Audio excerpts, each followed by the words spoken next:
আসসালামু আলাইকুম রহমতুল্লাহ। আমি ইব্রাহিম আহমদ, আছি বর্তমানে সিলেট শহরের শাহিদগাঁ এলাকার রাবার বাগানে। তো এই জায়গাটা সিলেটের মধ্যে বলতে পারেন যে সুন্দরতম জায়গার মধ্যে অন্যতম একটা জায়গা। এর চতুর্দিকে আছে রাবার বাগান আর এই ভিতর দিকে গেলে আছে চা বাগান। এবং আপনার সামনে আজকে ভিডিও নেওয়ার আসার মূল কারণ হলো এই জায়গাটার যে সৌন্দর্যটা আছে সেটা আমরা কীভাবে ধরে রাখতে পারি। সম্ভবত কয়েকদিন আগে ঘুরতে আসছিলেন আর এসে ওনারা এই জায়গাটাকে এতভাবে নোংরা করে গেছেন। আমরা জানি যে প্লাস্টিক এমন একটা জিনিস যেটা কখনো পচে না, এগুলা আমাদের সমাজে সবসময় ক্ষতি করে। আপনাকে আমি ভিডিও চিত্রে কিছু দেখাতে চাই যে এখানে আসলে কী ধরনের প্লাস্টিক ফেলে দেওয়া গেছে যেগুলো আসলে কখনো পচার সম্ভাবনা নেই।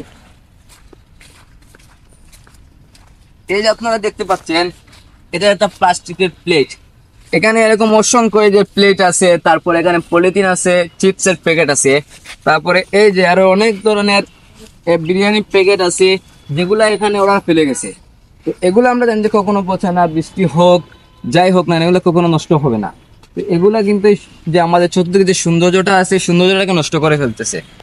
অতএব আমরা যারা এখানে ঘুরতে আসবো আমরা চেষ্টা করব যে প্লাস্টিক যে জিনিসগুলো আছে এটা একটি জায়গায় আমরা দোলা করে রাখবো এবং এটা একটা জায়গায় ফেলে যাব যেখান থেকে আমাদের কারো ক্ষতি হবে না এবং কি আমাদের যে সৌন্দর্যটা আছে সেটা সবসময় সমৃদ্ধ হয়ে থাকবে।